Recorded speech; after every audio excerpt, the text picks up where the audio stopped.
What's going on, Beans Army? It's your host, Les Abbott of the Less is More Sports Podcast, the social media and sports podcast. Due to scheduling difficulties, Matt McClellan, aka McMuffin, and I couldn't do a full-length episode. However, so you all continue to get the content you all deserve, both he and I will be doing a separate video talking about our favorite time of year, March Madness. So without further ado, let's get into it. Before I talk about teams that I like or teams that are hot, which is what I'm going to be addressing on today's segment, I wanted to address a clip that I made last week talking about the University of Kentucky basketball potentially underachieving. And I want to start by saying I don't think either Duke or Kentucky are underachieving when it comes to the talent they've had on the basketball program. The point of that segment was because on my timeline, I'm always seeing Kentucky fans talk about how much talent Duke has had and how they have little to nothing to show for it despite the talent that's come through Durham within the last decade. My point by making that video was to basically say, hi pot, meet kettle, because you can make, if you want to make that argument, you can say the exact same thing about the University of Kentucky. However, at the end of the day, I don't think people realize how hard it is to win with freshman-dominated teams. As talented as some of these freshmen are, they're 18, 19-year-olds who are nowhere near finished products as basketball players. There's a reason only Duke and Kentucky have been successful in that mold. Other teams like Michigan and Memphis have tried it, but were not successful. Hell, look at Arkansas this year. Yes, I know they've had a ton of injuries, but remember all the hype about them preseason? Hell, even Matt and I were high on them. They were coming off back-to-back 25-win seasons for the first time since, I believe, 1994. They landed the best recruiting class in school history with 3 5-star recruits. But at the time of this recording, they have 13 losses and are below 500 in conference play. Winning with freshmen isn't as easy as it appears, despite how talented they are. But why is that?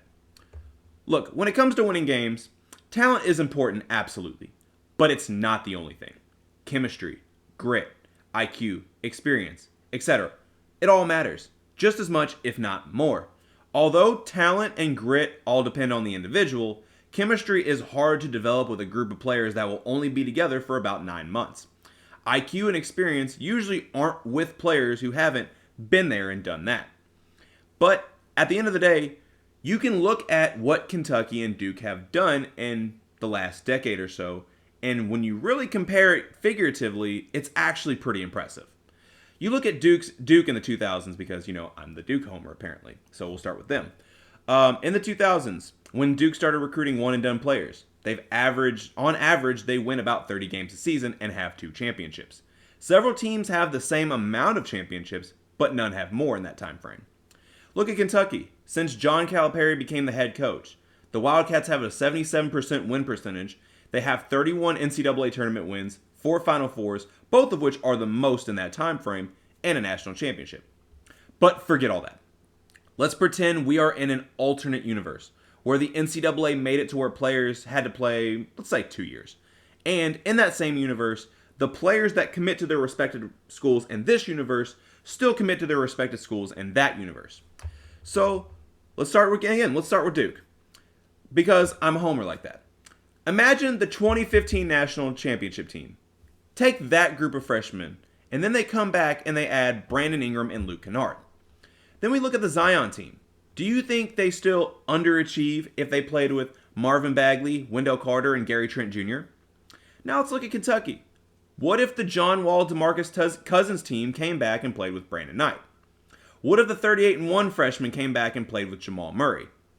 If that were the case, don't act like the Natty would not go through Duke or Kentucky. So you all better be glad that a lot of these players are only sticking around for 1 year, because if they stuck around for 2-3 years like a lot of these teams are, good night. But that concludes that portion of the segment. I'm going to talk a little bit about March Madness. And social media says that it's wide open, and I would agree.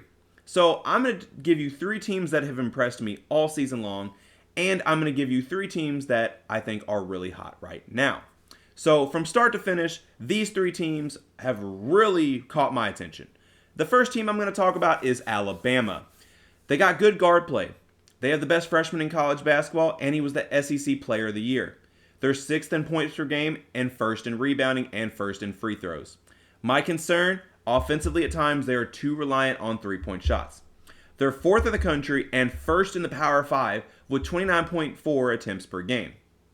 The second team I want to talk about is Houston.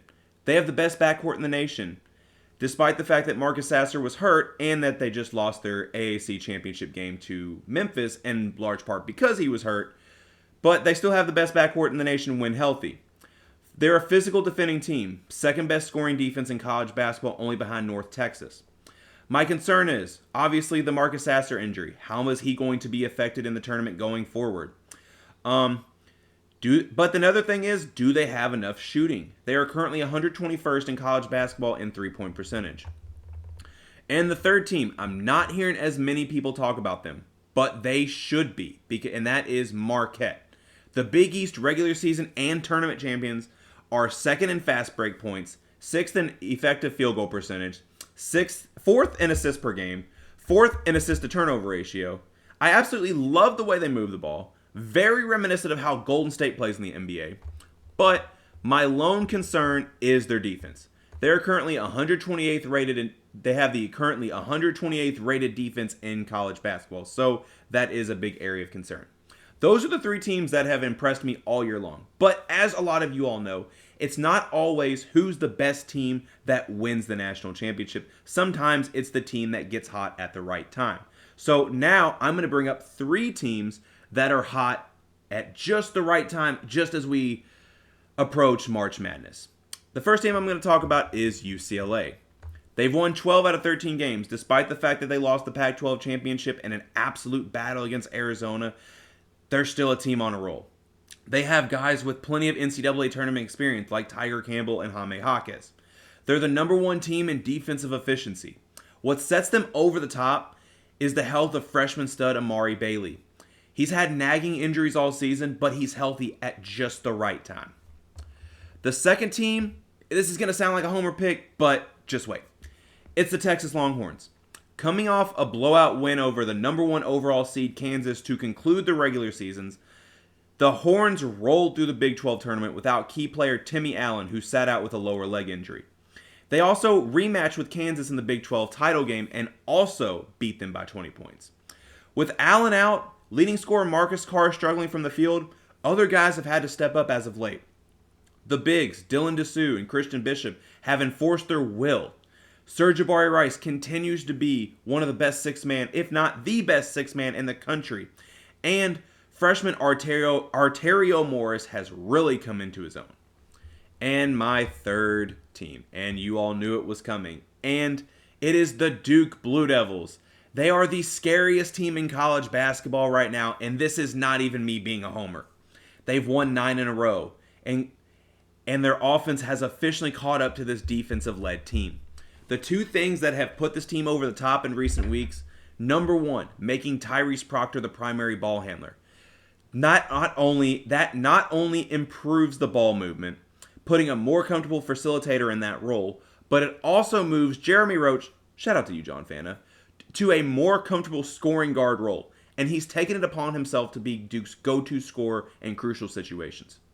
The number two thing is Derek Lively getting adjusted to the college game. He changes the game with everything he brings on the defensive side of the ball. Not only just being a rim protector, but being able to defend the pick and rolls as a big. But on offense, he also being at 7'1", being able to run the floor, and as an elite pick and roll lob threat, perfectly meshes with the other four on the court. And look, preseason, I heard a lot of doubt about the job John Shire would do replacing Coach K. Some even said that Duke would be done when Coach K retires. Well, how's this? Duke record for most wins by a head coach in their first season. Undefeated at home for the first time since 2014. ACC tournament championship, all in year one with 11 new guys. I think he'll be just fine. That concludes my segment for the day. I hope you all enjoyed it. If I was a betting man, I would bet that Matt is going to talk to you about the teams that no one is talking about, but you absolutely should. So be sure to be on the lookout for his video. But as always, like and subscribe to Less is More Sports YouTube and Spotify channel. Tell us what you liked, what you didn't like in the comment section below.